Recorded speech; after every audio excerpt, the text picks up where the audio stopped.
That's my childhood. Now, my mom said, my son, one day you will die for the sake of Allah, and God has called you for such time as this, and you are called to be a martyr.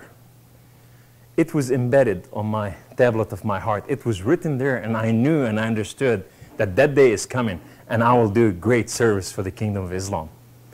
This is at 5 years old. I want to show you this clip, my childhood.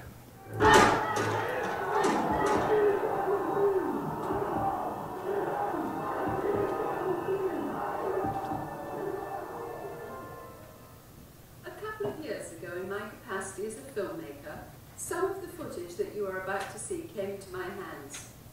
Try to look past its sometimes raw quality.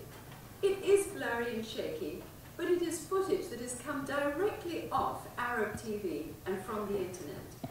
Be warned that the content is at times shocking and bloody. The human behavior is unbelievable, violent, and many times basically barbaric.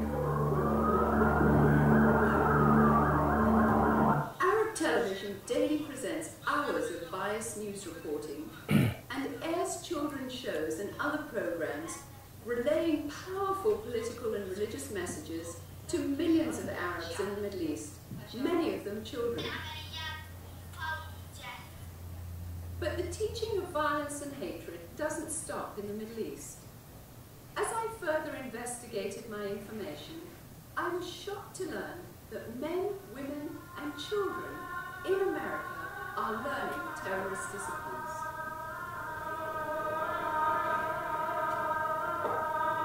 In my many years of cult research and exposure to the indoctrination and brainwashing by cult leaders to their followers, I have witnessed some horrible aspects of cruelty and brutal attempts at breaking the human spirit and mind.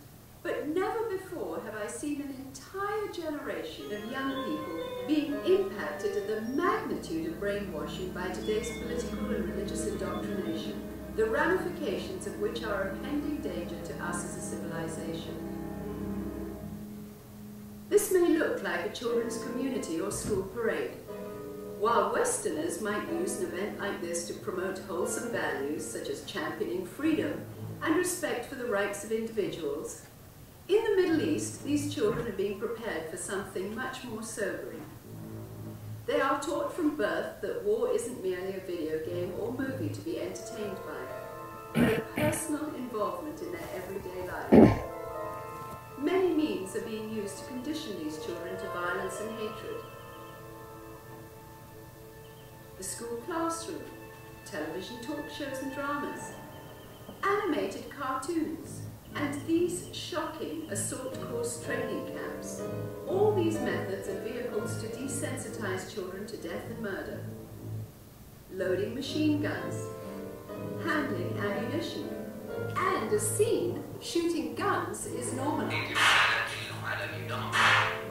Children are not only being taught to kill others, but incredibly they are also being taught to die as suicide bombers.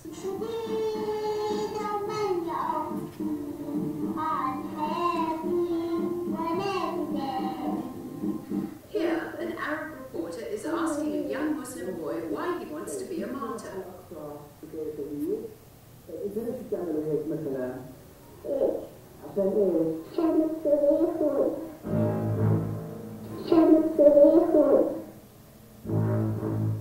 This sentiment of hatred at an early age is seen here as these children are taught to desecrate the Israeli flag and the emblems of those who support Jews. Hatred against Jews and Americans is both religious and political, and an integral part of the Muslim culture, as taught here by a religious leader in this mosque in the Middle East. هم الذين يجب أن يذبحوا ويجب أن يقتلوا كما قال الله تبارك وتعالى. فهذا هو شأن اليهود، فلا ترحموا اليهود في أي موقع كان وفي أي موطن. فثقفتموهم فاقتلوهم أينما تكونون، فاقتلوا أولئك اليهود ومن لف لفهم من الأمريكان ومن وقف معهم. فإنهم جميعا في خندق واحد ضد العرب والمسلمين. That's my childhood right there. Who has an Xbox at home? Xbox? Okay, the other one, not the Xbox, PlayStation. Who has PlayStation?